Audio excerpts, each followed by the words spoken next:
saraya mangke matur kepareng kula ingkang kadhawuhan dening Ibu Hajiah Okti Rinawati miwah keluarga ageng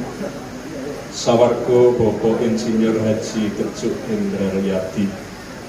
kepareng matur ingkang sepisan tentu kemawon sumangga langkung rumiyin ngaturaken puja puji astuti sahandha pepodo dalem Gusti ingkang murbengrat Allah Subhanahu wa taala ingkang sampun paring palilah temah ing dalu menika saged nyawiji mahargya ingkang ing dalu menika minangka lajenganipun titilaksana dhaup pinanganten calon pinanganten kekalih.